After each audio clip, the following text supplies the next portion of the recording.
catatan kredit pribadi itu harus bagus. Banyak misalkan nih anak muda. Anak muda baru kerja sudah apply kartu kredit, merasa punya income sendiri. Pakai kartu kredit, ternyata mungkin ada yang lupa bayar, ada yang mungkin selisih berapa. Kalau masih muda kan kadang kita bisa oh ya nggak tahu gitu kan. Atau ada annual fee yang lupa dibayar. Nah ini hanya contoh aja, meskipun itu bisa jadi nilai yang kecil, tapi itu bisa menjadi catatan di Bank Indonesia bahwa kita diindikasikan kredit kita tidak lancar. Shalom semuanya, welcome back to Marketplace Wisdom bersama dengan saya Ivana. Fandi. Nah hari ini kita akan membahas satu topik yang menarik ya, yaitu tentang KPR. Nah kredit pemilikan rumah. Nah ini menjadi sebuah topik yang ya semua orang sih biasanya selalu pasti punya keinginan untuk membeli rumah ya. Dan saya percaya untuk setiap orang yang mau ngambil KPR, ini pasti ada ketakutan-ketakutan. Kekhawatiran. Betul, dan ada berbagai pertanyaan ya tentang bunga floating dan lain sebagainya. Biasanya tuh banyak dengar kabar-kabar terlebih dahulu. Nah, itu yang bisa membuat mereka itu jadi khawatir ketika mengambil keputusan mengenai KPR. Nah, hari ini semoga apa yang kita bagikan hari ini bisa menjadi pencerahan ya untuk setiap jemaat yang sedang kalut. Nah, karena kita narasumber kita hari ini sudah berkecimpung di dunia properti lama banget. Masih muda sih, tapi sudah berpengalaman dan dia akan membagikan juga pengalaman pribadinya sehingga pasti relevan dengan kalian semua. Yuk kita langsung aja, silakan. Oke, saya mau memperkenalkan diri terlebih dahulu. Nama saya Krisna dan saat ini saya bekerja di bidang real estate, tepatnya di Brighton gitu. Oke, sekarang pertanyaannya, karena harga properti tambah lama tambah mahal, mau nggak mau ada banyak orang yang nggak punya duit sebanyak itu yang beli cash, gitu. Jadi harusnya pakai kredit. Nah, kira-kira apa aja yang perlu diketahui tentang kredit rumah? Oke, jadi gini Fandi, kalau mau kredit rumah itu memang ada banyak sekali yang harus kita perhatikan ya. Karena kalau kita bicara kredit dan yang dikredit itu rumah, pasti ada komitmen jangka panjang yang harus dipegang gitu ya. Nah, yang paling utama itu otomatis secara income kita juga harus settle. Settle itu dalam artian juga stabil dan pastikan bahwa income itu betul-betul mencukupi. Maka dari itu kredit yang disarankan, terutama untuk audiens yang sekiranya mau ambil rumah nih, mau kredit nih, itu yang disarankan tidak lebih dari 35%, 30 hingga 35% dari keseluruhan income kita. Dan juga perlu diperhatikan nih, terutama untuk orang yang pembeli rumah pertama. Mungkin kalau yang sudah kesekian kalinya mungkin banyak yang sudah paham. Tapi kalau yang pembelian pertama, ini harus tahu bahwa catatan kredit pribadi itu harus bagus. Banyak misalkan nih anak muda. Anak muda baru kerja sudah apply kartu kredit, merasa punya income sendiri. Pakai kartu kredit, ternyata mungkin ada yang lupa bayar, ada yang mungkin selisih berapa. Kalau masih muda kan kadang kita bisa oh ya nggak tahu gitu kan. Atau ada annual fee yang lupa dibayar. Nah ini hanya contoh aja, meskipun itu bisa jadi nilai yang kecil, tapi itu bisa menjadi catatan di Bank Indonesia bahwa kita diindikasikan kredit kita tidak lancar.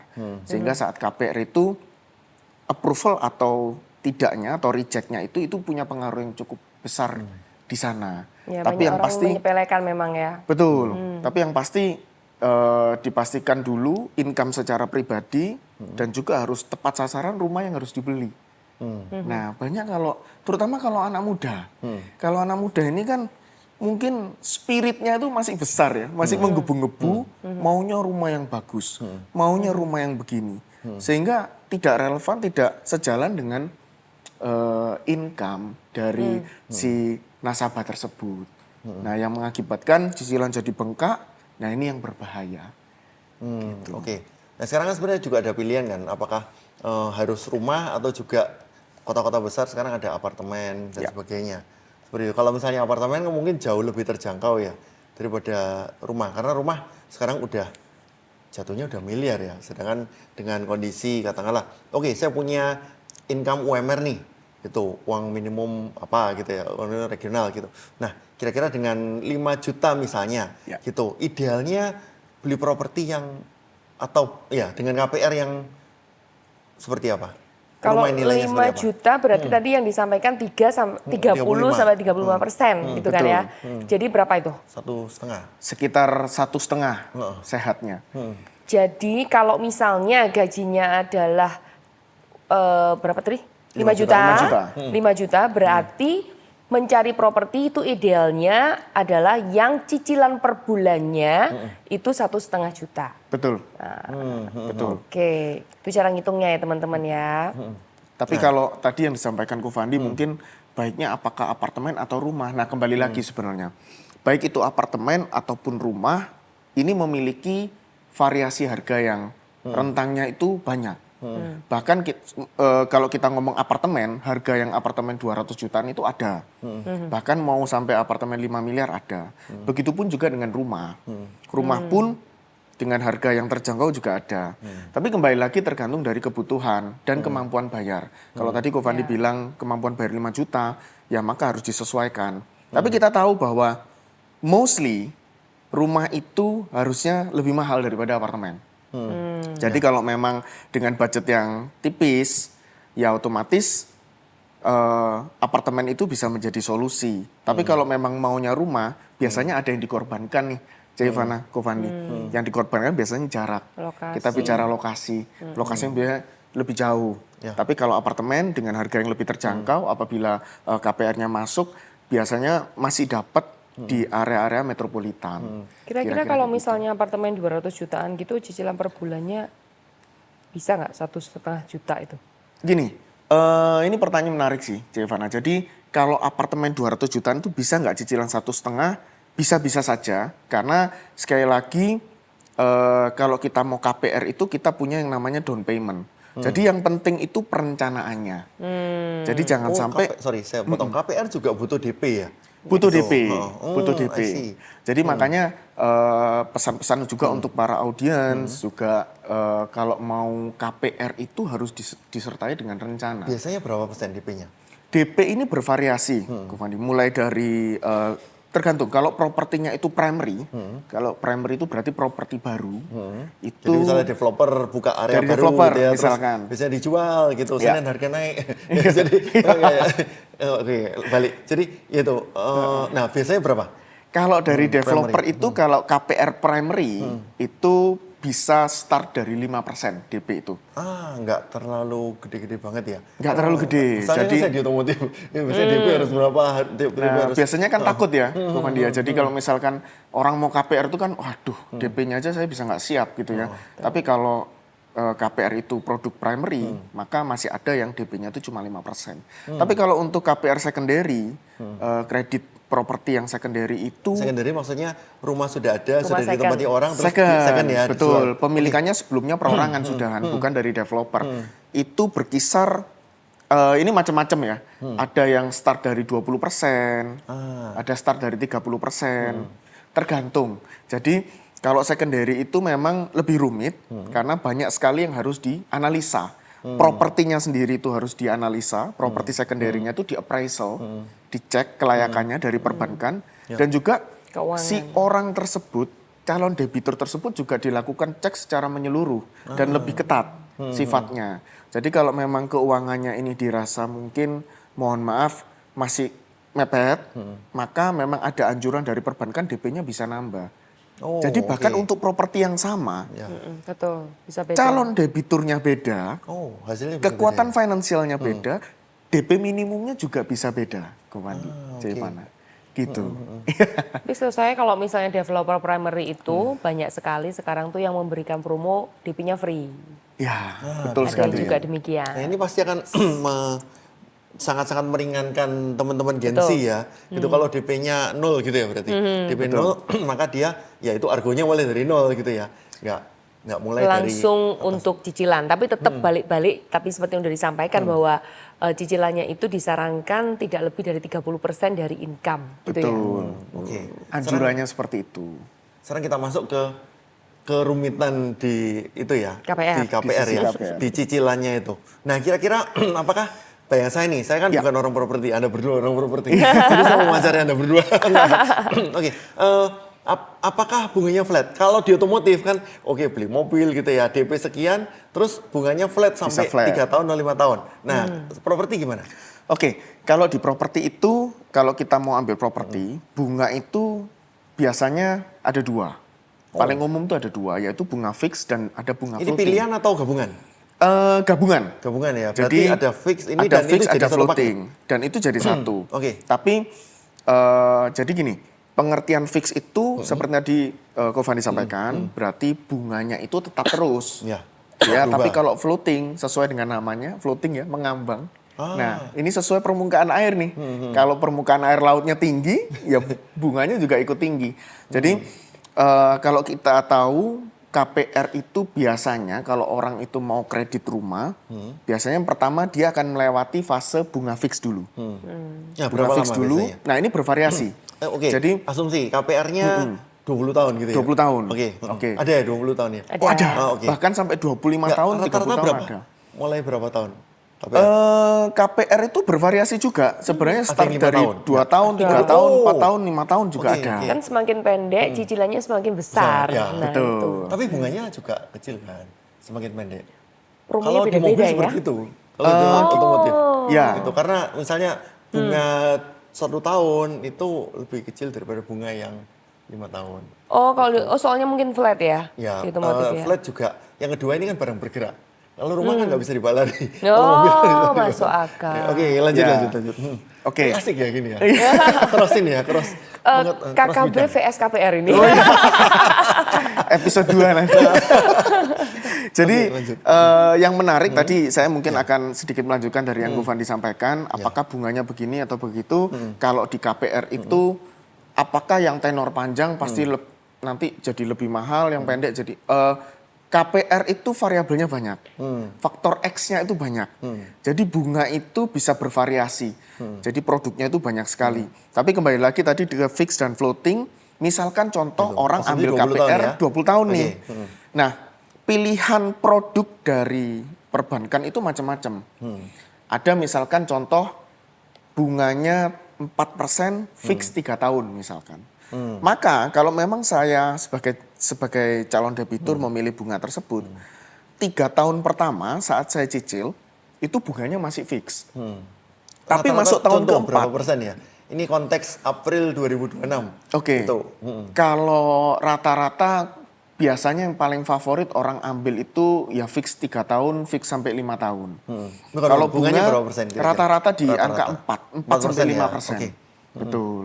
Kayak gitu, Ko Fandi. Tapi macam-macam. Kalau sekarang saya bilang ada fix, ada floating. Tapi ada nggak produk dari KPR di mana fix itu bisa terus sampai lunas? Ada. Jadi sekarang ada pilihan seperti itu. Sehingga kita calon Bentar, debitur... sorry, saya potong lagi. Kenapa sampai perbankan atau lembaga finance sih harus sampai floating?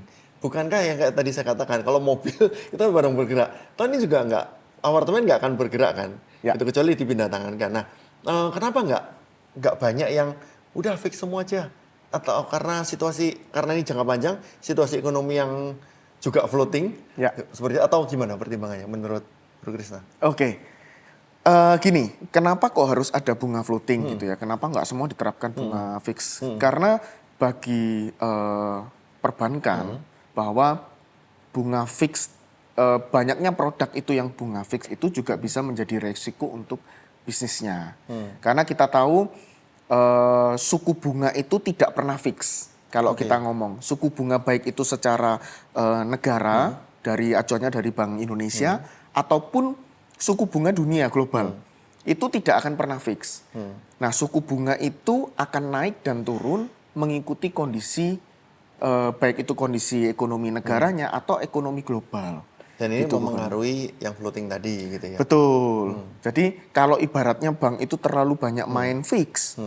Nah, misalkan contoh kondisi ekonomi tidak baik-baik saja sehingga dibutuhkan sikap dari negara harus naik nih suku bunganya dari BI. Nah, udah terlanjur ini di fix. Suku bunganya udah di sini. Nah, itu akan menjadi kurang baik untuk si perbankan tersebut. Oke. Gitu. Jadi harus balance kok. Sekarang mari kita dengarkan apa jadi hikmat Tuhan lewat firman Tuhan untuk episode kali ini. Dari Lukas 14 ayat 28 sampai 30. Sebab siapakah di antara kamu yang kalau mau mendirikan sebuah menara, tidak duduk dahulu membuat anggaran biayanya kalau cukup uangnya untuk menyelesaikan pekerjaan itu. Supaya jikalau ia sudah meletakkan dasarnya dan tidak dapat menyelesaikannya, jangan-jangan semua orang yang melihatnya mengejek dia. Sambil berkata, orang itu mulai mendirikan tetapi ia tidak sanggup menyelesaikannya. Di sini Tuhan Yesus sebenarnya sedang bicara tentang bagaimana risiko atau apa-apa saja yang diperlukan untuk mengikut Tuhan Yesus.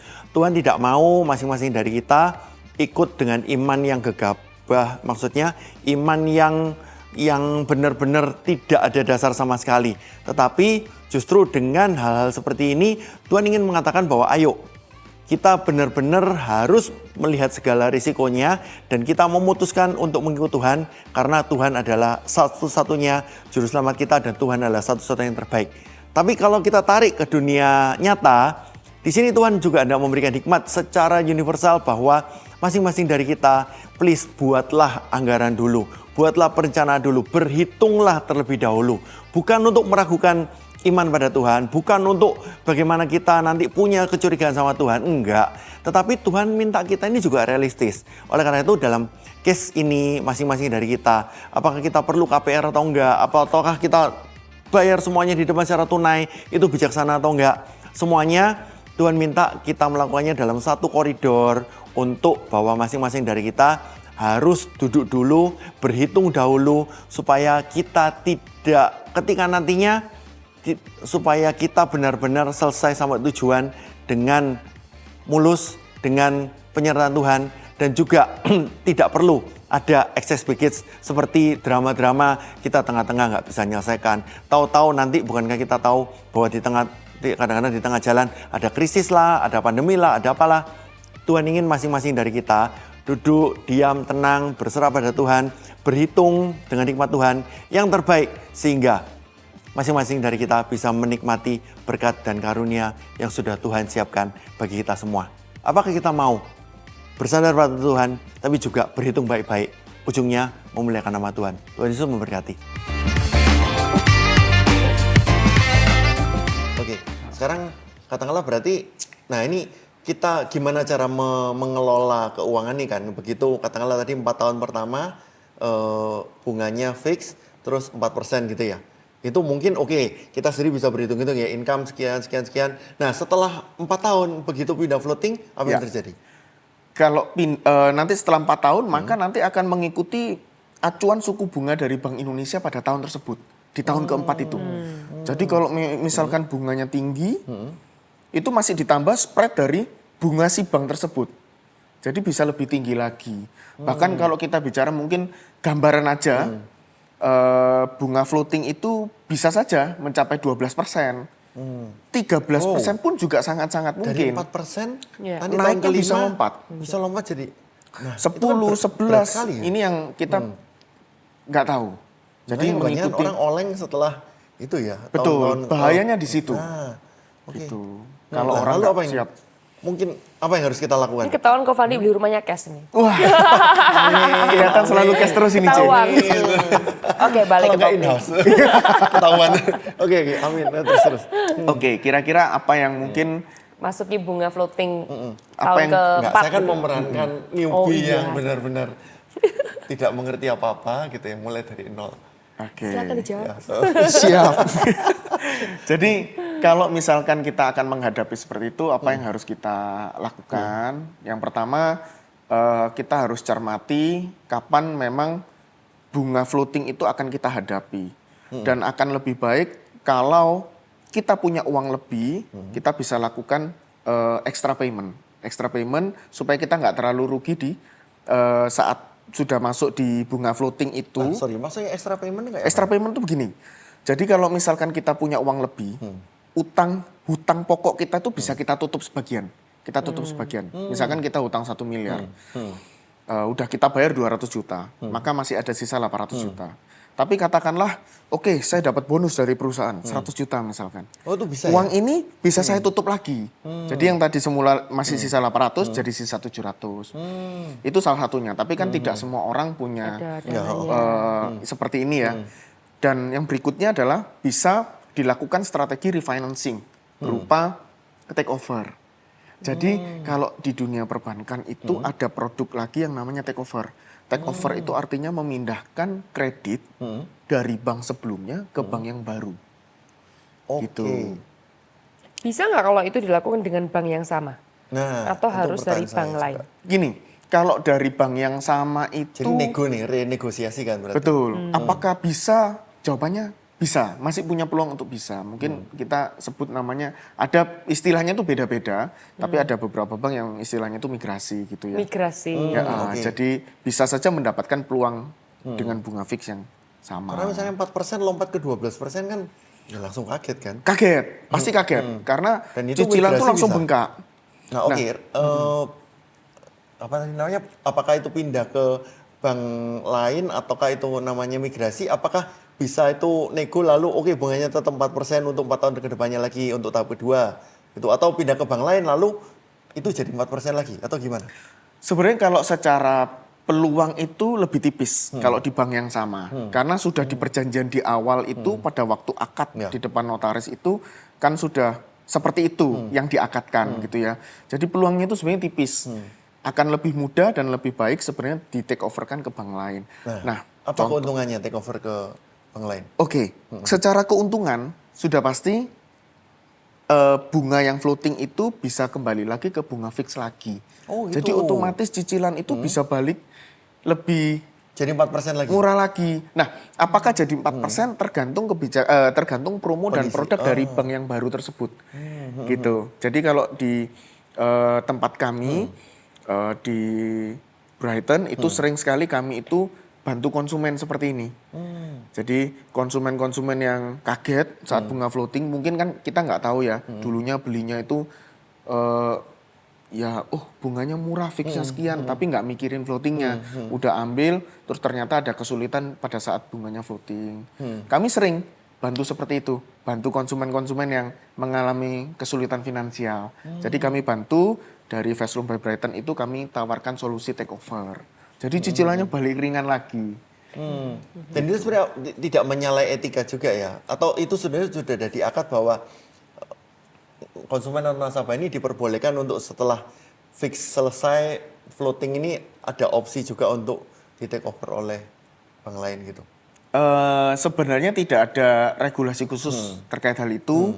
Jadi kalau sistemnya take over itu kan berarti bank yang lama ini dilunasin dulu. Oh, oleh bank yang baru? Oleh bank yang baru. Oh, Jadi I nanti see. kreditnya pindah ke bank yang baru. Ah, I see. Gitu. Jadi ya secara bisnis wajar kok. Jadi bukan ada pelanggaran or anything itu. Ya. Oke. Nah, kalau gitu katakanlah 20 tahun berarti bisa saja dalam proses nanti 20 tahun kemudian sehingga sah menjadi pemilik resmi Rumahnya. dari rumah itu bisa aja memakai 4 atau 5 bank. Betul. Gitu ya. Bisa. I see. Jadi teman-teman jangan terlalu terpaku di satu ini gitu ya. Terus, Betul. Oke. Jadi kalau udah memasuki masa floating itu mungkin semoga hari ini saya yakin pasti banyak yang nggak tahu sih Iya. bahwa ada opsi bisa di take over ke bank lain gitu ya.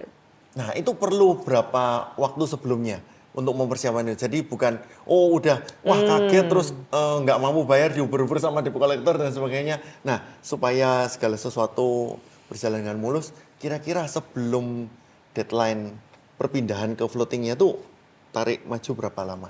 Apakah 6 bulan? Apakah 3 bulan? Apakah? Oke, secara persiapan itu sebaiknya H-2 bulan itu sudah dilakukan proses mencari Oke. produk lagi yang sesuai.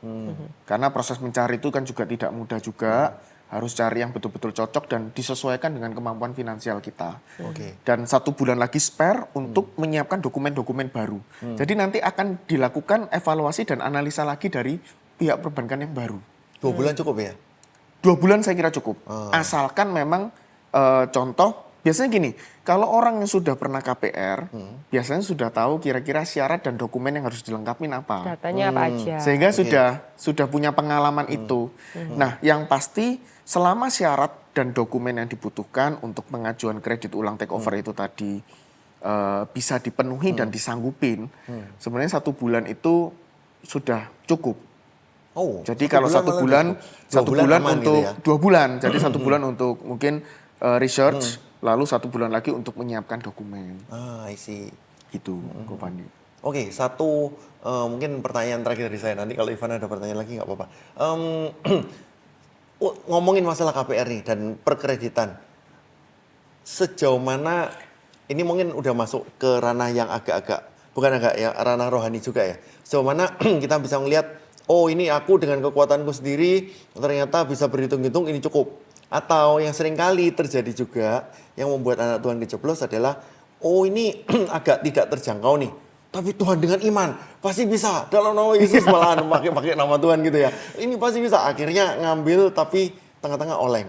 Nah, kira-kira tipsnya Bro Krisna gimana untuk supaya kita jangan terlalu sembrono, tapi di satu sisi jangan terlalu berhati-hati juga.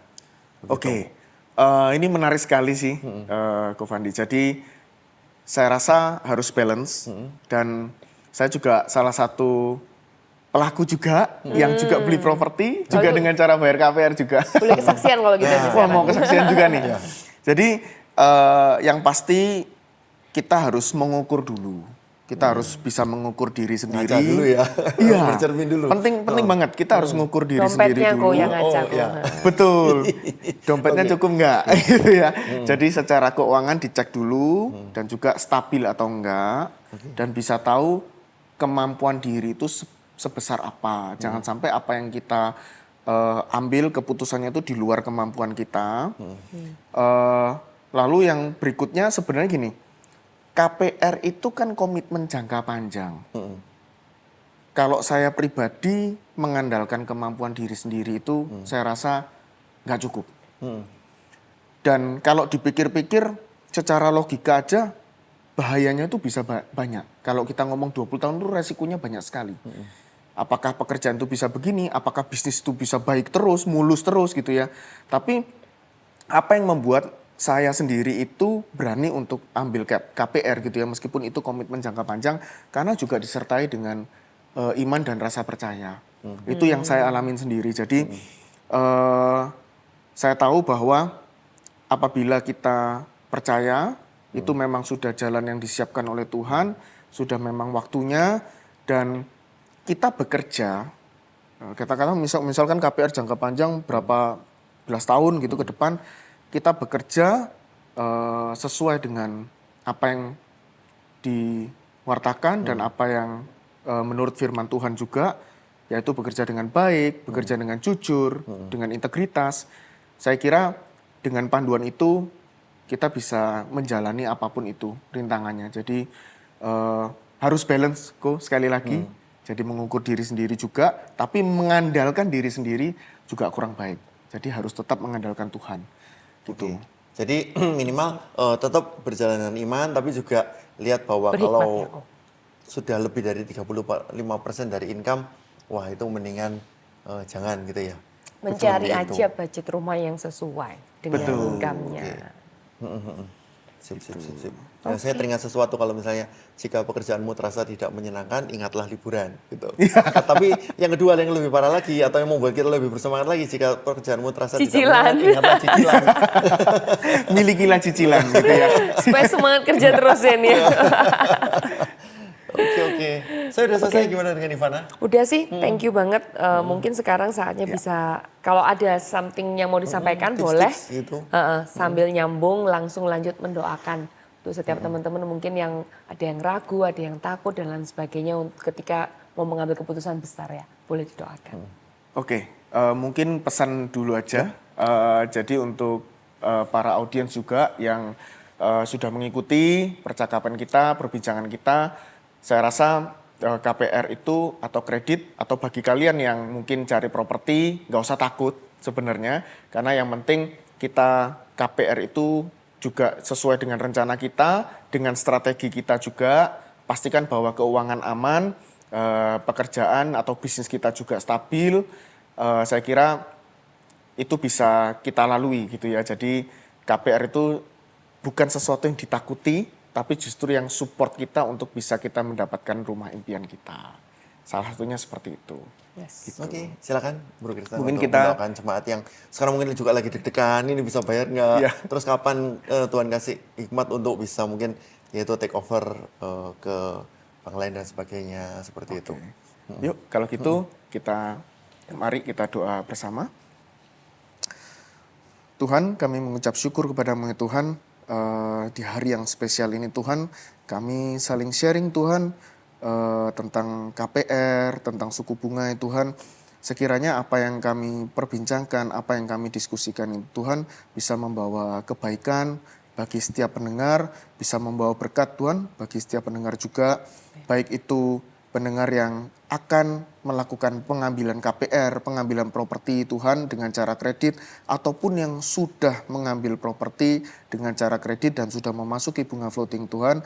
Saya kira sertailah selalu Tuhan, berikan jalanmu yang terbaik, nyalakan lampu pijarmu ya Tuhan, sehingga semua bisa dengan lancar mengambil properti impian mereka tanpa hambatan ya Tuhan. Dan kami tahu bahwa ekonomi saat ini baik itu secara global ataupun di negara kami juga Tuhan masih belum pasti dan masih banyak sekali keraguan-keraguan dari setiap kita ya Tuhan untuk menghadapi situasi di tahun 2026 ini. Sertailah selalu Tuhan kami dan kuatkanlah, teguhkanlah hati kami Tuhan sehingga kami bisa dengan kekuatan yang lebih solid Tuhan dari hati kita bisa ambil keputusan yang terbaik dari setiap kita Tuhan. Yes. Di dalam namamu Tuhan Yesus Kristus kami berdoa dan mengucap syukur. Amin. Amin. Thank you waktunya ya. Thank you Cik Ivana, Ko Fandi. Oke, thank you buat yang udah dengerin. Mungkin kita bisa, mungkin masa-masa ini memang tidak mudah ya, sehingga mungkin mau ngambil keputusan tuh jadi rada ngeri-ngeri sedap ya. Cuman ya berdoa minta hikmat sama Tuhan. Dan kalau kita mengenalkan Tuhan, kita harus ingat bahwa Tuhan kita masih Allah yang masih melakukan mujizat sampai di hari ini. Jadi saya rasa itu PR kita harus menjaga hati kita. Supaya jangan sampai hati itu diliputi oleh ketakutan. Karena kalau kita udah ketakutan sendiri, khawatir terus, kayaknya keputusan apapun yang kita ambil biasanya salah. So, masuk ke ruang doa, kita berdoa, kita tahu Tuhan akan buka jalan. Oke, so thank you semuanya yang buat udah dengerin. Jangan lupa apa kok? Jangan lupa follow Instagram kami di @gmsbiskon. Oke, so buat yang mau ada topik berikutnya apa yang mau ditanyakan atau mungkin mau tadi pertanyaan soal KPR, kalau memang ada yang mau tanya boleh langsung di komen, nanti akan dijawab oleh Atau DM tim kami di Biskon. Instagram. Boleh, oh iya sih kalau komen ketahuan gitu ya, wes. Mungkin mau ngasih kado istrinya rumah takut ketahuan, nah itulah DM aja, boleh ya. Oke, so see you di next episode, bye-bye. Bye-bye, God bless.